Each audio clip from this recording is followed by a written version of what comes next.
everyone, welcome to Naturally Gaited. My name is Jennifer Klitsky and this is Marvel. He's my 3-year-old unbroke Tennessee walking horse, spotted saddle horse.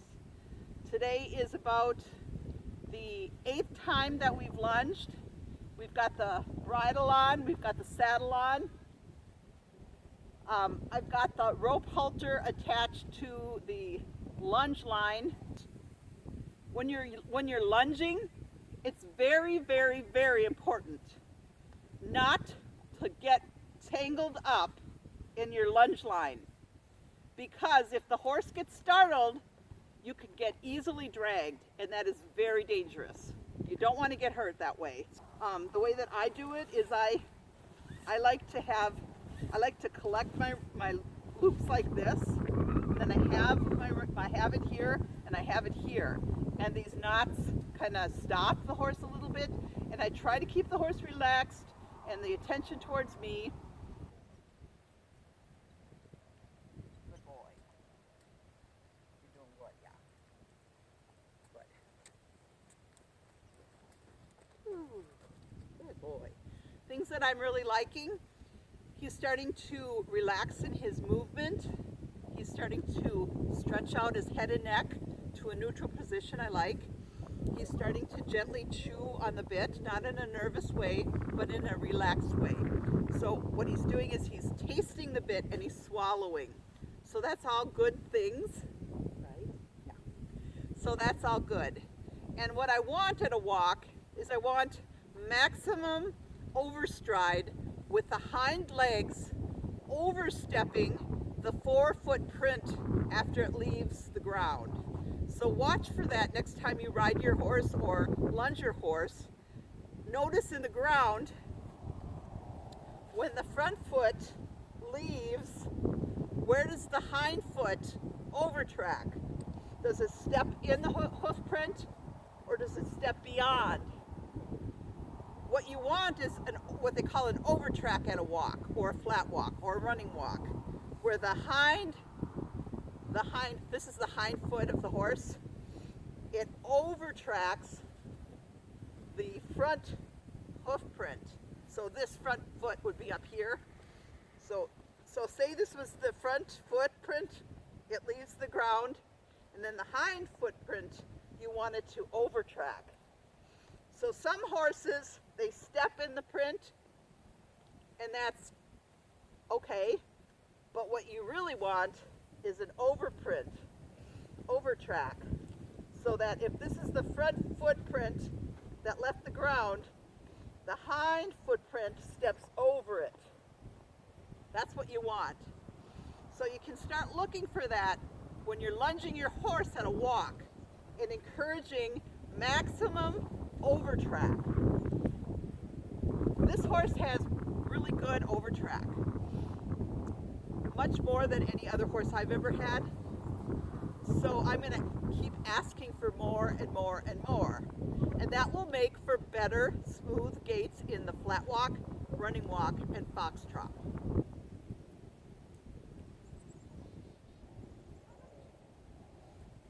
Yeah, good job. Good. Good. Good.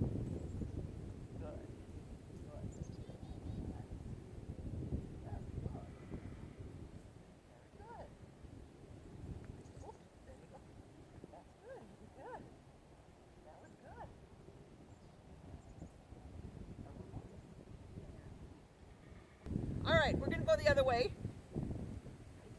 He doesn't like this other way as much, so we got to do the way he dislikes twice as much, unfortunately for him, as the side he likes.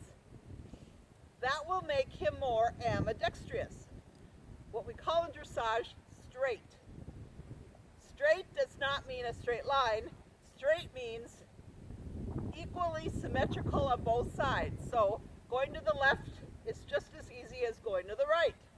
That's what straightness is. So if the horse is right-handed, you got to strengthen them to be left-handed, so you have to work harder going on the left-hand side.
did some really, really, really nice overtrack.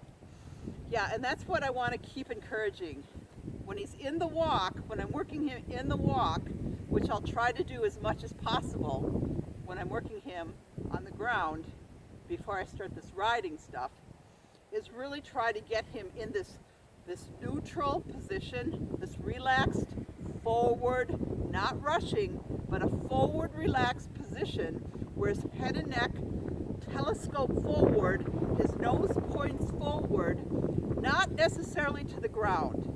That's not important, but that what he's doing, what I want, this is what I want, that his spine is stretching, that his top line muscles are stretching, and that he is just, moving along with maximum steps, maximum overstride. That's what I'm looking for in his walk.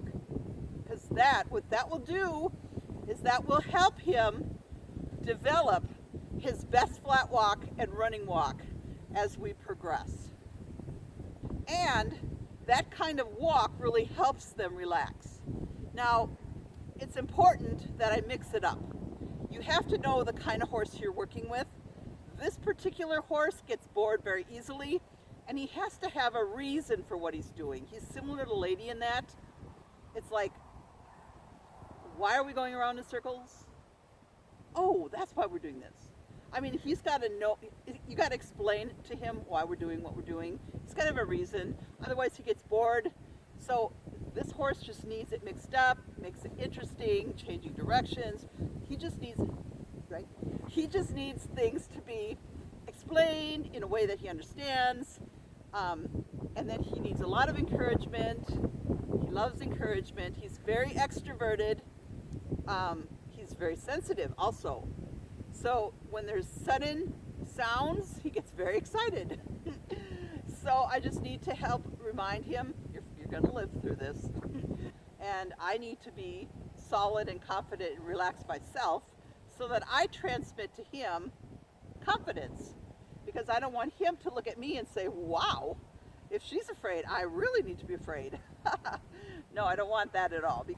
Now that we're warmed up and we've done a nice, stretchy, relaxed, forward without rushing walk, both directions, now what I'm going to work on is the same, only I'm going to ask him to do some changes in direction, right? Yeah. Okay, so we're going to start with the side you dislike. How's that? Yeah, you don't like that, do ya? Okay, we're going to go this way. Right here, right here, right here. Good job. There you go. Good job. Yep. I'm not upset. No. I'm upset. I'm not upset. Yeah. Great. Doing really good. Yeah. Good job. Doing really good. Good boy. He's a good boy. Good. Good boy. He's a good boy. Oh, let's get a nice walk here. There you go. Don't do that.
you good boy. That was so good. Yay. Oh, that was so good. That was great. That was so nice. Yeah.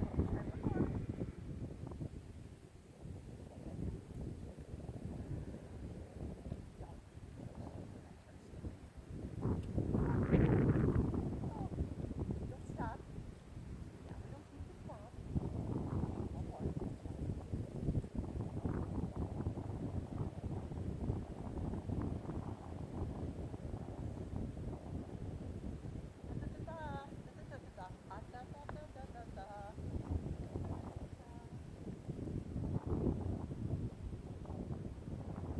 Very good. Good boy. What a good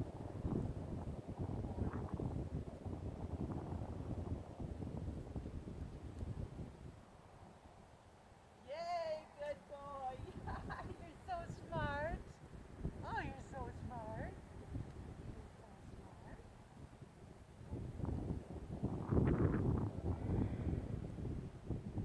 Yes, good boy. Look at you. You're so smart.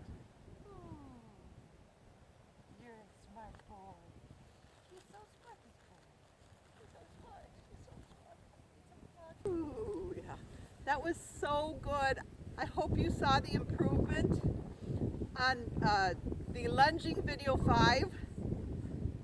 We were starting these changes, and of course you're seeing it the first time we try it. Now this is the second time we tried it. He retains what he learns, and that was 2 weeks ago when we tried this, and today we're trying it again for the first time. He's very smart, and that's what I wanted. I didn't want him to be like in a mania, like and then go and flip and go the other way and just, you know, sit on his hind legs and blast off. That's not the point of the exercise. The point of the exercise is just to listen and then turn and go. Relaxed. You know, I just want, what we're trying to do, the whole point of all this is to establish a level of communication.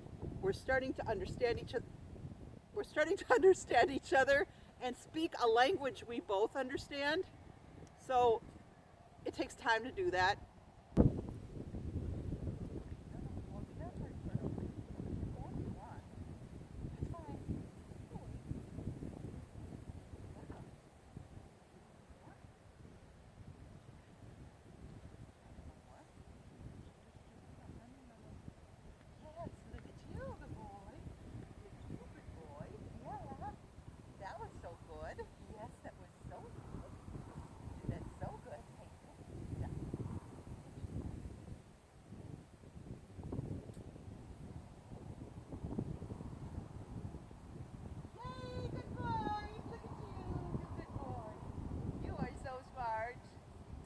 So smart, huh?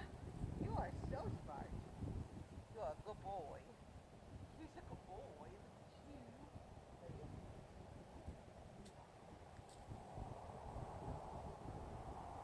Yes, good boy. Look at you, good boy. Good boy. Yes. Oh, he's so smart. He's a smart boy.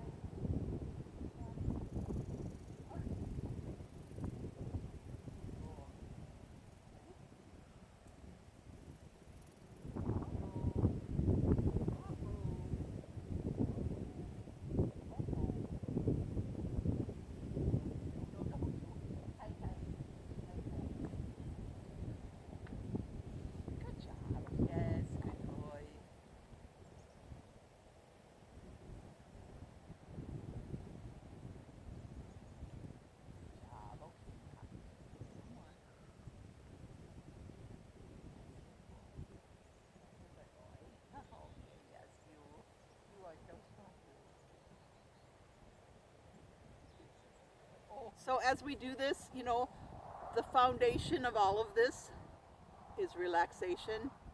And what I mean by relaxation isn't dull, sleepy, lazy. That's not what I mean by relaxation. What I mean by relaxation is the lack of anxiety and the lack of tense muscles and the lack of distrust. So relaxation of mind, and body makes for a trainable and a teachable horse. That's what I found, and I've learned also the hard way. Relaxation begins with me. I need to be relaxed in my mind and in my body, because if I'm relaxed in my mind and my body, I transmit that to my horse. On the flip side of that is if I'm anxious, that's what I transmit to my horse. And that could be on the ground, it can be especially on their back, right? So relaxation of mind and body. And I'm not talking about perfection, I'm just saying it's important to become aware of his posture. Is his posture relaxation, or is his posture anxious, tension? Because if he's anxious or tense in any way, it's going to affect the quality of his smooth gait. It will likely, for him, turn into a pace, step pace, lateral canter. I've seen all of the gaits in this horse. He can do anything from a diagonal hard trot to a hard pace, and everything in between to smooth gaits. So I've seen it. Tension creates the gaits we hate. A tense body structure, you just got to notice, you have to notice what's going on in your horse. So for a horse that's 3 years old, he needs to develop a body with a strong top line. So a neutral position is going to be good for him because he's already high-headed. So I don't want to ride him in a frame that's high because he needs to develop his top line. So I will bring him up as he strengthens himself. Does that mean I let him drag his nose on the ground? No, that doesn't mean that, but he does stretch his nose to the ground at times. And I don't want to train him to be on the forehand. That's not what I'm saying either. But what I'm saying is we do a lot of what I just said at the beginning, a lot of big striding, forward, relaxed without rushing walk with his maximum overstride. That's what we're after right now. Without boring him to tears, I don't want that at all. So we want to mix it up, make it interesting, right? So thanks for joining us, and come visit us at naturallygated.com, and please subscribe to this Naturally Gated Horse YouTube channel so that you can be prompted for the next training video.